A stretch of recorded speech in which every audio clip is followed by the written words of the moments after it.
This is a follow-up to multiple recent videos about the high-profile breakup between Donald Trump and Marjorie Taylor Greene. And in those videos, I mentioned that Greene has repeatedly claimed that she is receiving death threats as a consequence of Trump's vicious, hateful rhetoric against her.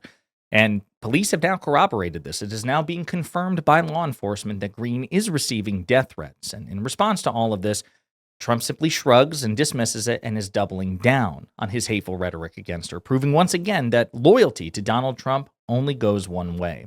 But before we unpack all that, if you end up liking this video and you want to support the channel, please be sure to hit the like, subscribe, and alert bells before you go. All right, friends, before we dive into the recent corroboration of law enforcement in Georgia that Greene has received death threats, I want to remind you of what Donald Trump just said last night when reporters confronted him about that. Her life could be in danger because of the rhetoric? Her life is in danger? Who's that? Marjorie Taylor Greene, she says. Marjorie Taylor Greene. I don't think her life is in danger. Frankly, I don't think anybody cares about her. Okay, what about you? Again, pretty callous, shitty thing to say about somebody who used to be your top cultist, your high priestess, your MAGA's strongest soldier. Again, Marjorie Taylor Greene did a lot of damage to this country by aiding and abetting the damage that Donald Trump did to this country. But he's discarded her so casually, referring to her as a traitor, says, I don't believe her. And you know what? I don't think anybody cares about her, which is pretty dehumanizing rhetoric to somebody who has claimed that she's receiving death threats from your violent cult. As reporter Yashar Ali points out, the Trump has been workshopping nicknames for Greene for the past several days.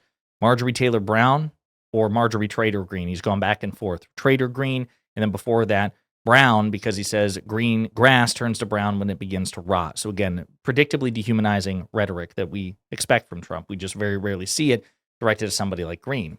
Now, this is where the corroboration gets in. Newsweek reports Marjorie Taylor Greene has received assassination threats, according to police. Police in Georgia are investigating assassination threats made against Representative Marjorie Taylor Greene and her family. Rome Police Department told Newsweek in a statement that it was, quote, in receipt of 2 email assassination threats towards MTG and her family. Quote, these went to junk mail and were only released through our IT system within the past few minutes. We are forwarding to the appropriate units for investigation, said the police department's community information specialist, Kelly Madden. It comes after Donald Trump played down the death threats Greene had highlighted, saying on Sunday, quote, I don't think her life is in danger. Why it matters. Greene was a staunch supporter of Trump and a stalwart of his MAGA movement, but the pair have broken ties over their differences on key issues, including the release of the Jeffrey Epstein files and the government shutdown. Trump has withdrawn his endorsement of Greene and wrote on Truth Social, wacky Marjorie Trader Brown is working overtime to portray herself as a victim, when in actuality, she's the cause of all her own problems. The fact is, nobody cares about this traitor to our country. So again, calling her a traitor, saying nobody cares about her, everything is her fault, just aggressively dehumanizing rhetoric. And remember, Greene was confronted about that rhetoric on CNN. I'm very proud of Dana Bash for putting that question to her, like, hey, you're receiving it now, but a lot of other people were receiving it for years, and you either ignored it, you celebrated it, you sanitized it, you laundered it. And Greene's like, yeah, I screwed up. I apologize. I shouldn't have done that. So Greene said on Sunday that her construction company's office building had received a pipe bomb threat in the wake of her rift with Trump. So actually, let's go to that tweet in particular. The hoax pizza deliveries have started now to my house and my family members. Update, we also received a pipe bomb threat on my construction company's office building. Donald Trump's unwarranted and vicious attacks against me were a dog whistle to dangerous radicals that could lead to serious attacks on me and my family. Unfortunately, I've been down this road before. As a matter of fact, I campaigned all over the country and defended Trump. I received dozens of swatting calls on my house and my family members' homes, along with these hoax pizza deliveries. But even more severely, I've received some of the most death threats of any member of Congress that led to multiple men being convicted and serving time in prison. And all of that came from the left. Now that Trump has called me a traitor, which is absolutely untrue and horrific, Mark Levin, Fox News host, has been calling me a traitor, and so have other prominent, likely paid social media activists. This puts blood in the water and creates a feeding frenzy, and it could ultimately lead to a harmful or even deadly outcome.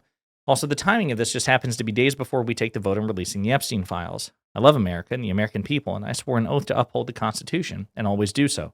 I am not a traitor. However, when the President of the United States irresponsibly calls a member of Congress of his own party traitor, he is signaling what must be done to a traitor. I fought harder than anyone to help Trump get elected, and I support his administration and the promises we made on the campaign. I am a Republican in good standing, and have paid all my dues to the NRCC. My voting record is one of the most conservative voting records in Congress, and I'm very proud of it.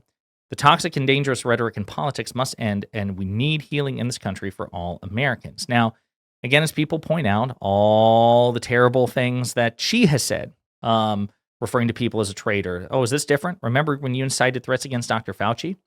She referred to Secretary Alejandro Mayorkas, who is the Homeland Security Secretary under President Biden, as a traitor. She referred to Dr. Fauci as a traitor, and I believe Adam Schiff as well. People pointed out, he's done this since day one to Democrats. You've even cheered him on. I'll bet you never once thought about the consequences to those people. So again, this is good. People do need to call this out. Like, hey, Marge, you should apologize. You have apologized. You should continue to apologize, and you should be more specific. You are actively part of the problem. You were actively part of the problem, and Democrats were 100% right, and you were 100% wrong. It wasn't 50-50. They were all right, and you were 100% wrong in your rhetoric. And Democratic politicians don't do this. Democratic politicians are objectively morally superior to Republican politicians, and she's now finding that out because it's not Democrats doing this, not Democratic politicians calling her a traitor. And as she says, well, what does it imply to be a traitor when it comes from the President of the United States? She's admitting that every time she and Trump have used the word traitor, they have insinuated that that person should die because that is considered the classic punishment for traitors. But now it's being directed to her, and she's upset. And listen, it's wrong. It's wrong for Trump to do this. This is wrong for Greene to be the victim of death threats, or any threat for that matter. I condemn it vociferously, as should you. And I am more than willing to entertain a good faith redemption arc for her. But she needs to put in the legwork. She needs to consistently condemn this. She needs to consistently apologize for the role she played. And she needs to turn to the rest of the MAGA movement and say, hey, when it comes to like unhinged, shitty rhetoric, we kind of corner the market on it, and we have to look ourselves in the mirror, and we need to stop it. So we need to apologize to Democrats, liberals, progressives. Jesus, Marjorie Taylor Greene repeatedly referred to the Democratic Party as an evil party of groomers and pedophiles on camera. Okay, she should there should be an apology to her for that. I agree. I think there should be.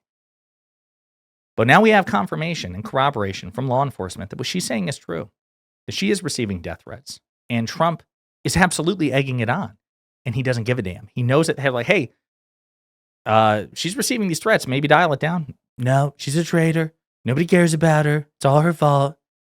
So again, proving that once again with Trump, loyalty only cuts both ways. He doesn't, or one way. He doesn't give a damn about you. It's not mutual. It's not reciprocal. You are expected to be cultishly devoted to him, and he can use and discard you whenever he damn well pleases, and that's that. You just need to take it. That's Trump's arrangement with the rest of MAGA, and the rest of MAGA who have not yet turned on him or whom he has not yet turned on need to take note of this, because if he can do it to Marjorie Taylor Greene, then he can do it to anybody. In the meantime, let me know what you think in the comments.